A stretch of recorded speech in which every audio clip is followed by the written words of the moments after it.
Welcome to Storycomic Presents, where we interview amazing storytellers and artists. This is episode 507. I'm your host, Barney Smith of Storycomic.com, and we're excited to have with us the internationally acclaimed and talented comic creator, illustrator, and designer, Gary Hodges.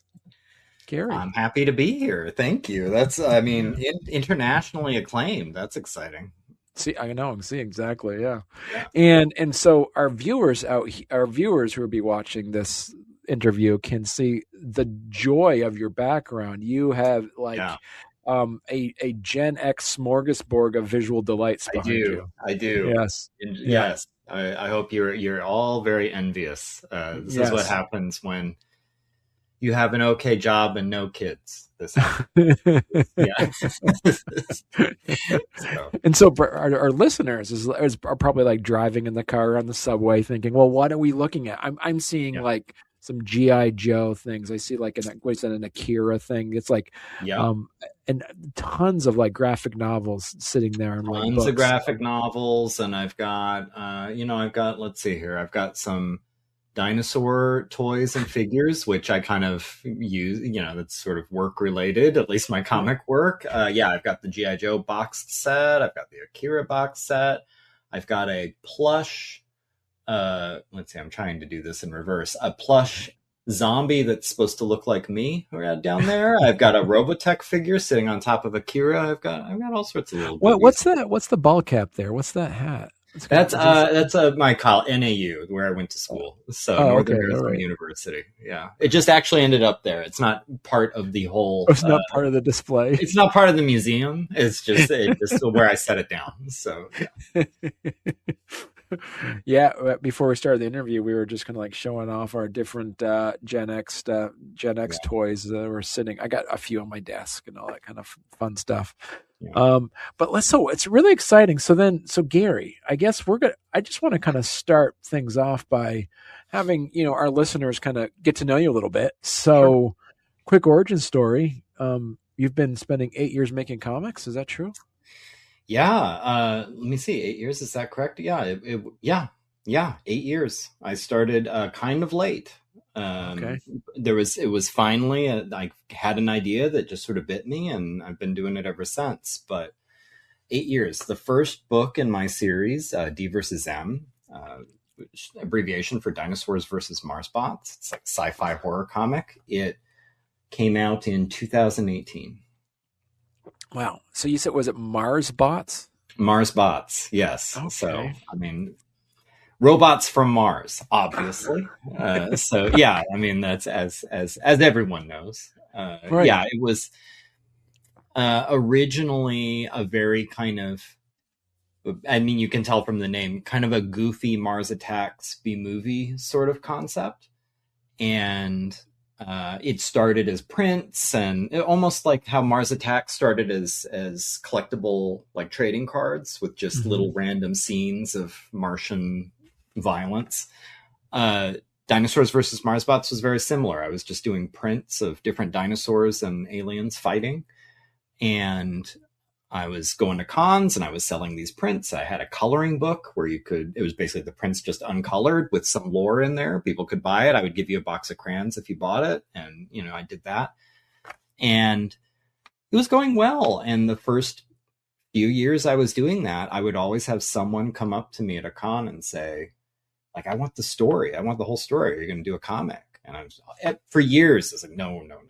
Like, it's entirely too much work. Not interested. And plus I was looking at it, it's like, this is goofy. Like, I don't know what the story would be. It's like, it's King Kong punching Godzilla in the mouth. Like, there's no story. It's just, that's the story.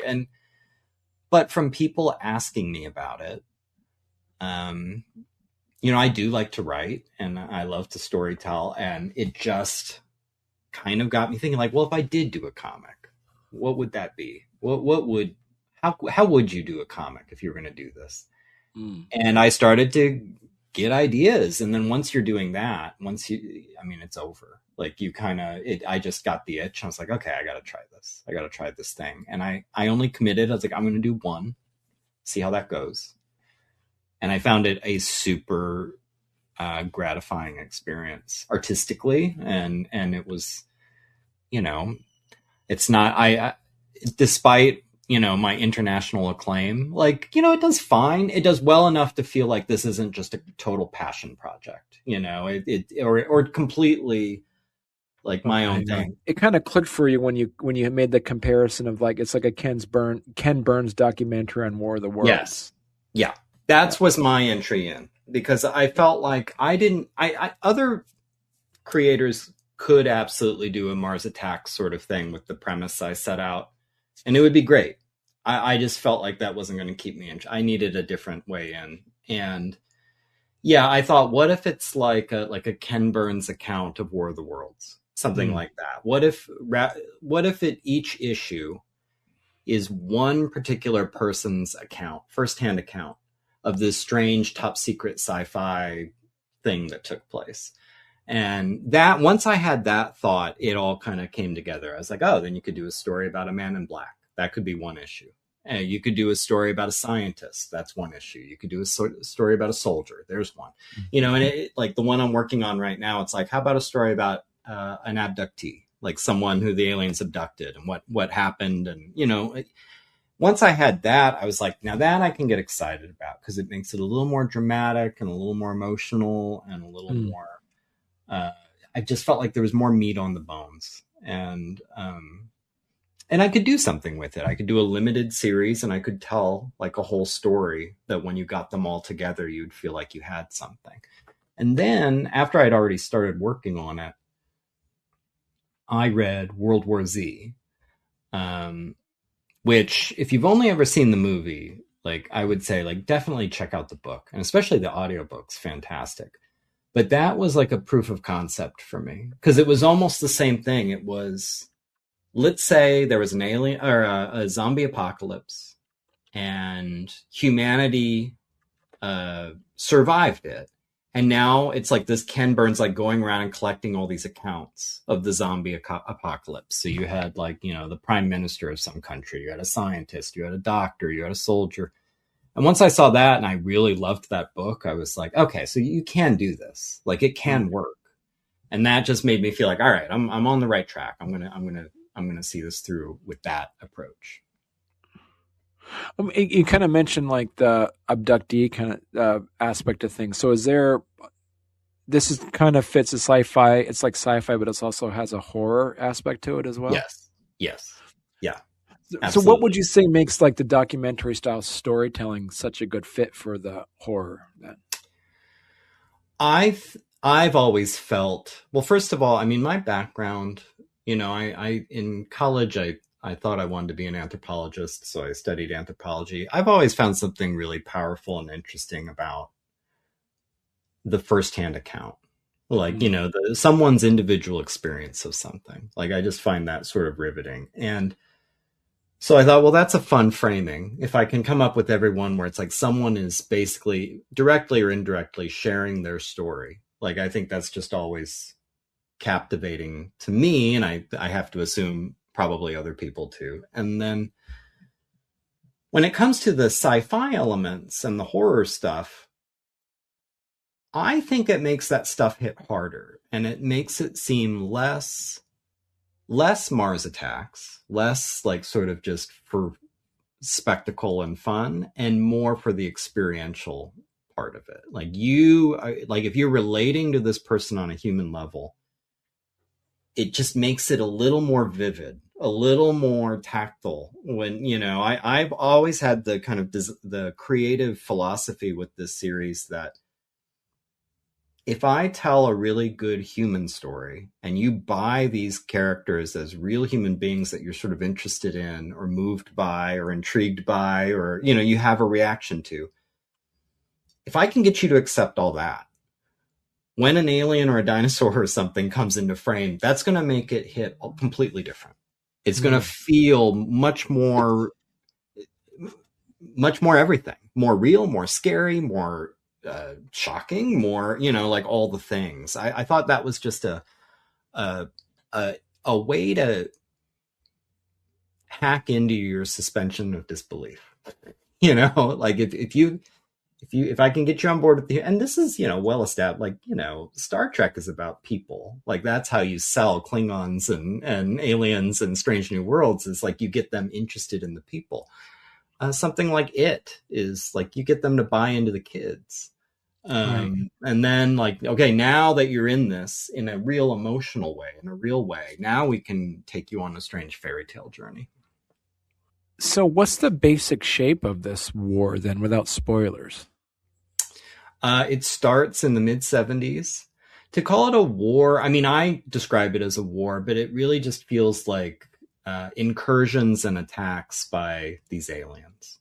Okay. And for plot reasons that, you'd have to read to find out, and I'm still sort of explaining as the series goes on, humans recreate dinosaurs as a way to thwart this. And it's like a kind of a convoluted sci-fi reason, but that will pay off.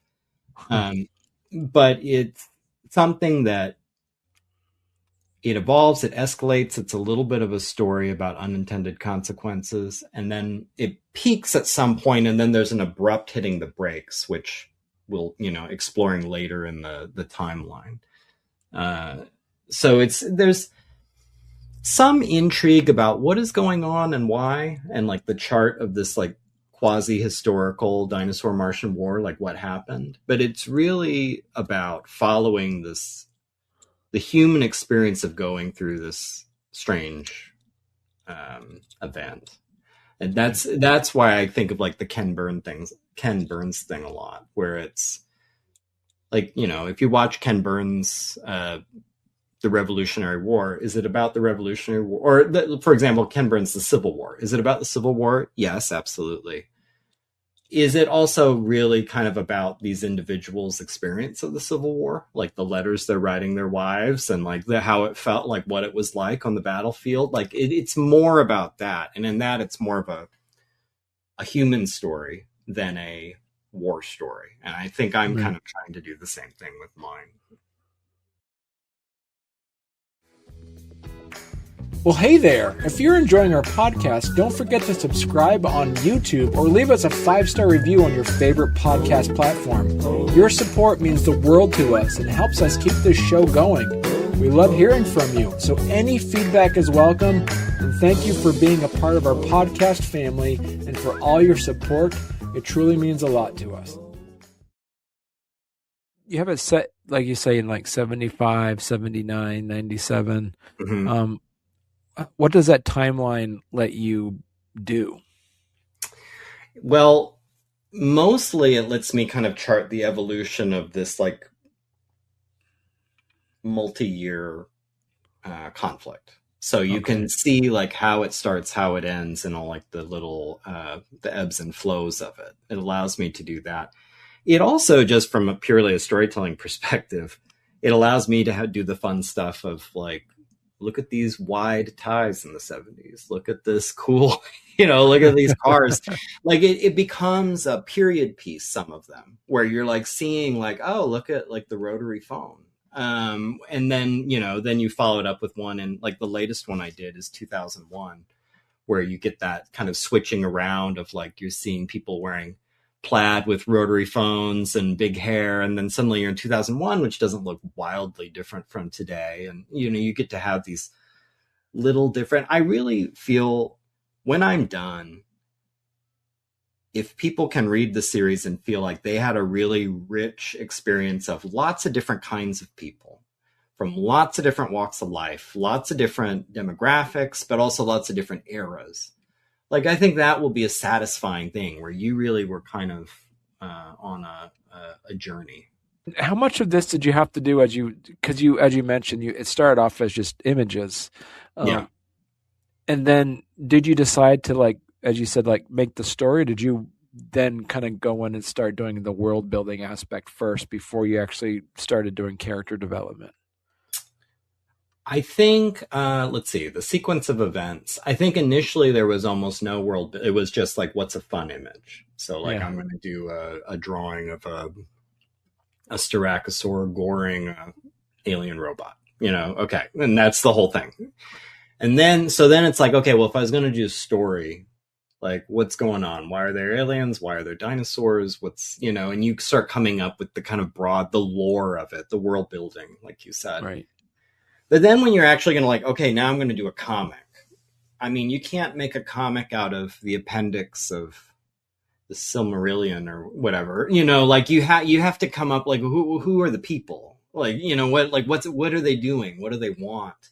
And that gets you the final length of it. So I think the order of it, like I had basic, like, okay, I need to come up with some premise that justifies this sort of sci-fi concept. Right. And then, roughly I had to outline, like, this is probably what, like the general chart of the lore of it. And now it's like, all right, what are the stories I want to tell?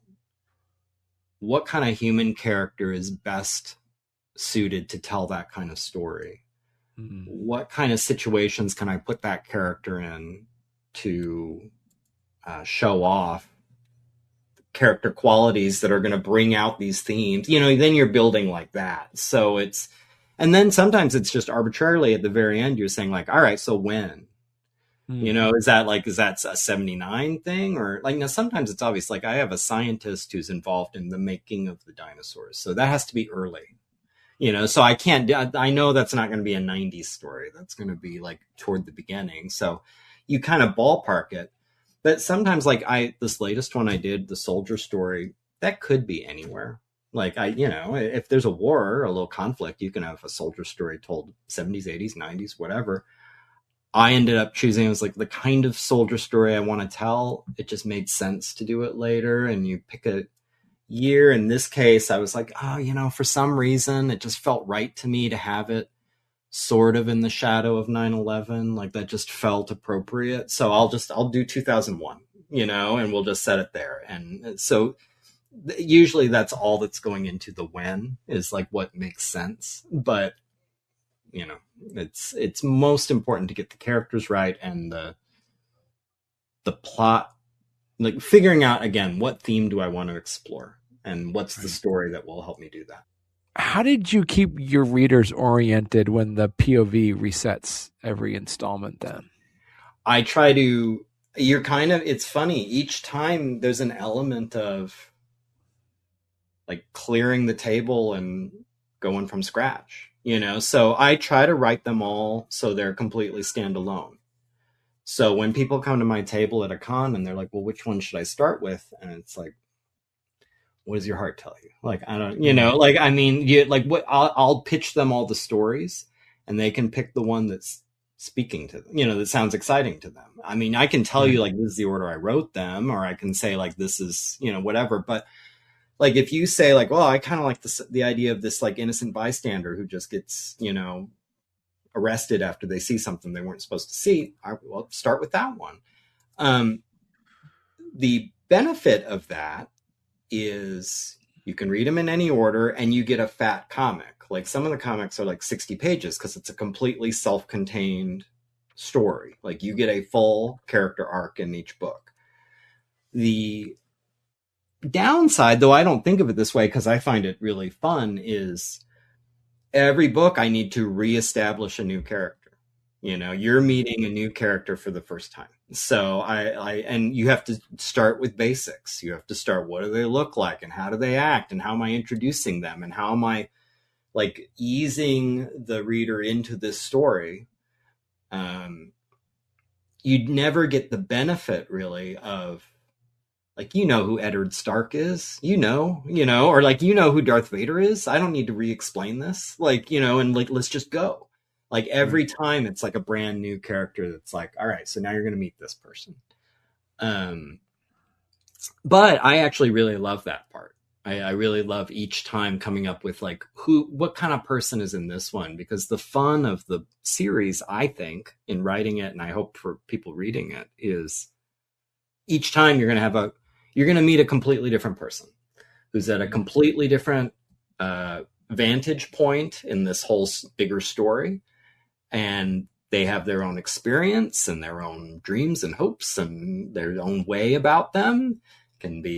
and it can be anybody, but I want it where at the end of this, each one is absolutely different. I would feel like I failed if someone read one of my books and said, oh, the Sam character is sort of like Jenny.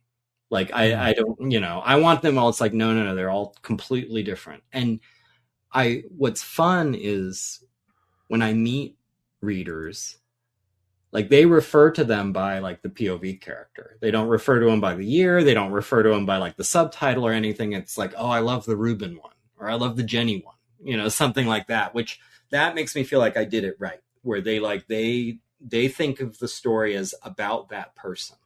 They never come to me and say like, oh, that's the one with the, Deinonychus or the big robot, which that would be cool too. And believe me, there's plenty of like sci-fi and action and all that. Like I know some of the stuff I'm saying, it all sounds very, maybe a little heady or something, but you get all the like horror and blood and ray guns and all that. But when they think of it, when they have to summarize, like, which one did you like best? They usually say like, oh, I like the one about, Dr. Wagner. Like that's how they think of it. And it's like, that's what I'm hoping for. Okay. Now, the horror part to it, I'm really kind of curious about this as someone that, as a creator of this. What scares you more as a creator then? Is it the unknown or the things people do when they're scared? Oh, that's a great question. I mean, to me personally, the way people react. Like I think that's a lot of what I'm sort of exploring in this. It's like how people react to when pressure is applied, and I think that's where it gets scary and unpredictable. Because life happens, the universe will just happen to you and you won't have a choice in when or how. But how you react to it, that's where things, I think, get, to me, complicated and messy and scary. And, not to go off into a weird direction, but look at the world right now. Right. It's like, it's how people are choosing to react to things and what they think is like, this is what I'm going to do because of what just happened. And that's where it gets like, oh, this is now getting even worse.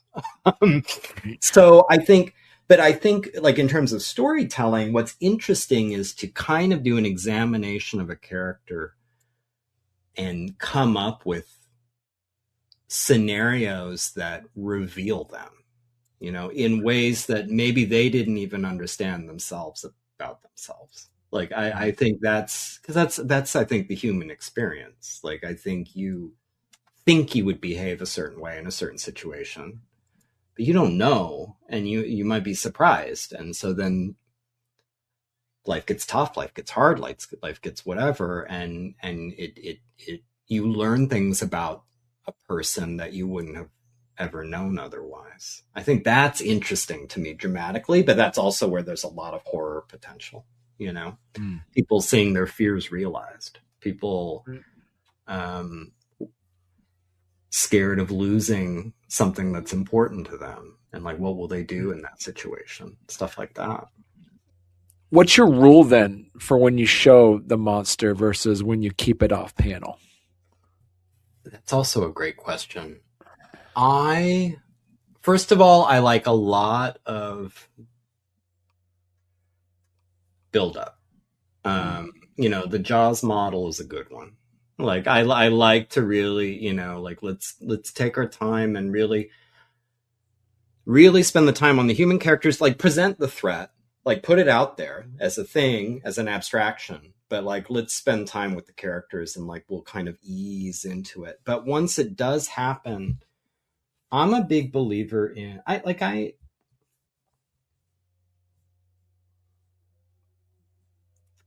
this gets a little bit into my day job. So I create visual aids for use in criminal trials. And in doing that, so that could be diagrams of crime scenes, it could be anatomical drawings, it could be like showing where injuries were, but the gist of it often is taking something that we think is too intense to show a jury and making a sort of benign version of it to communicate information. So, for example, like this is where these were all the stab wounds. We don't want to show you autopsy photos. So I'm going to do a drawing of the body showing where, all the stab wounds were. Like, and the point being, like, if I show you the photos, the concern is it's going to blow your circuits because, you're just going to be like, I've never seen anything like that before. And it's shocking and it's jarring. And some people would say, like, well, you should be shocked. You should be shocked. This is a crime that's happened. On the other hand, you're not thinking anymore. Like, you're not being analytical.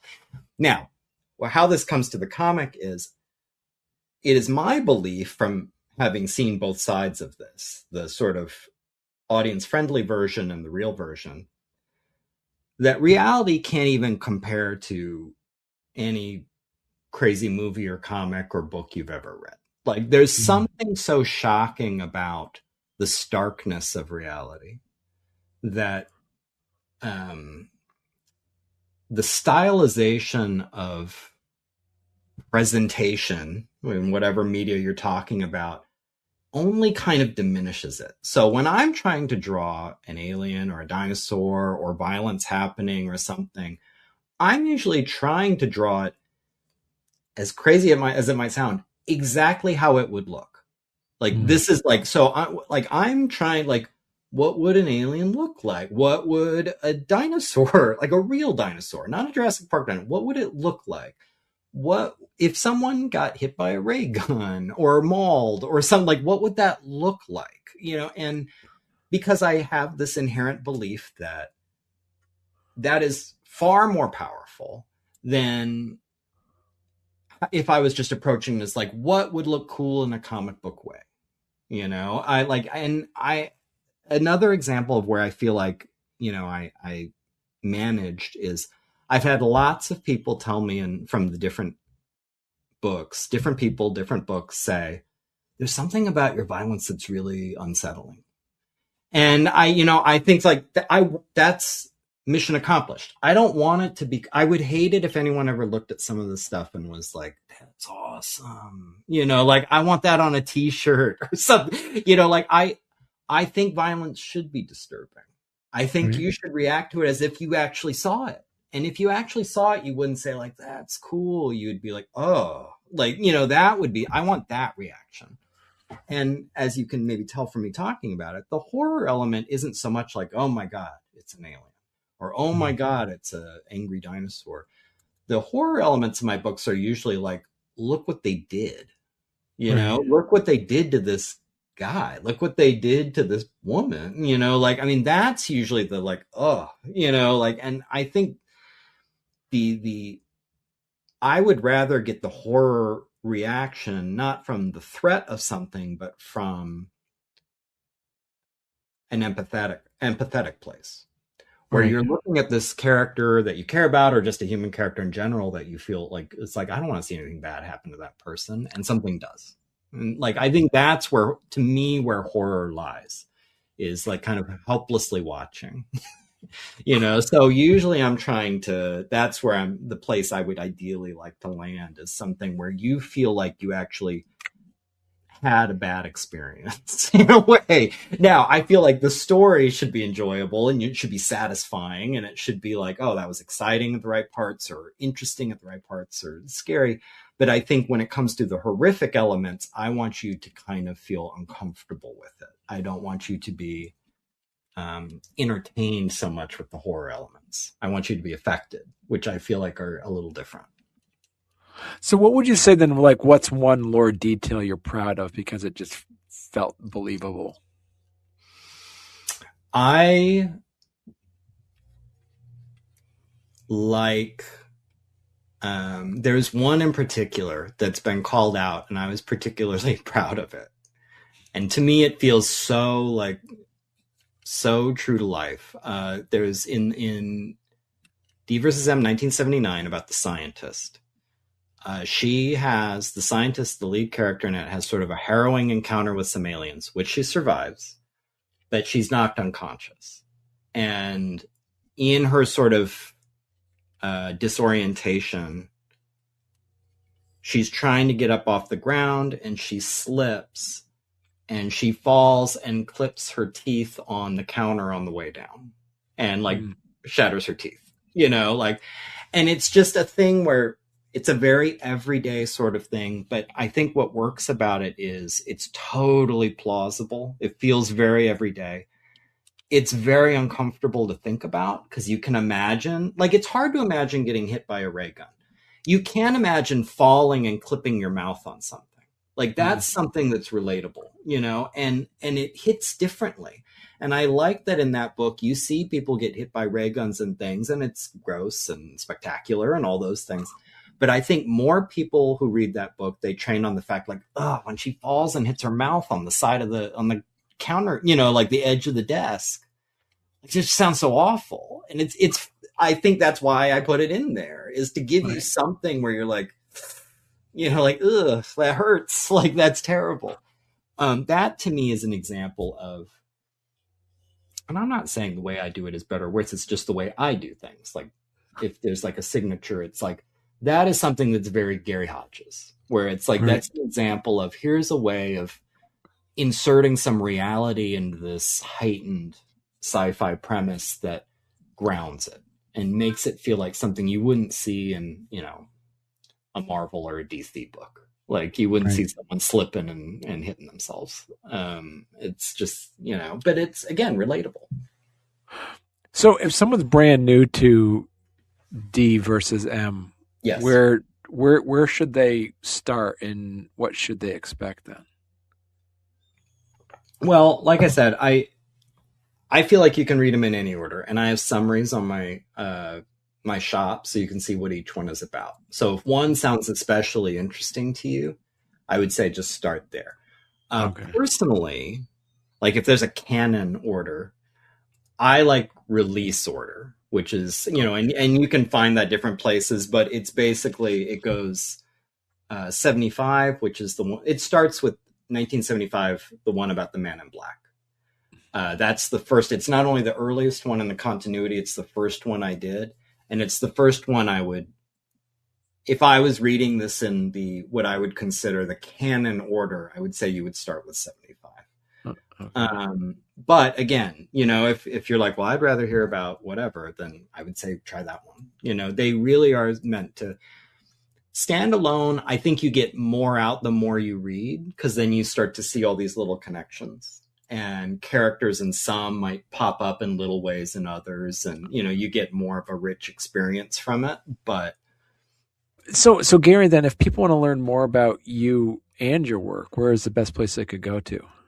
The best two places would probably be my Instagram. The handle is right here. They at Dinosaurs versus Marsbots, at Dinosaurs vs Marsbots. I'm also on YouTube. It's Gary Hodges, DvsM. You'll know you found me. My profile it's a little cartoony tyrannosaur eating up a gray alien. So like it's going to be, but I have videos on there where I talk about, there we go. There it is. I talk about the process of making the comics. I talk about the comics themselves. It's just all things about, like, some are very, I wouldn't say instructional, but very like, this is how I do it. This is how I thumbnail a page or what, you know, whatever, or, you know, this is how I sit. Like, here's me sitting and writing. Sometimes it's more general, just talking about creative topics. There should be a little bit of anything you would want there. Some are for the super fans. There's like character analysis videos. So it'll be a deep dive on like this particular character and who they are and where they came from. And there's a little of everything. Right. Cool. Perfect. Well, listen, Gary, you have to come back on when you get another installment out. This is good stuff. I'd love to. This was a lot of fun.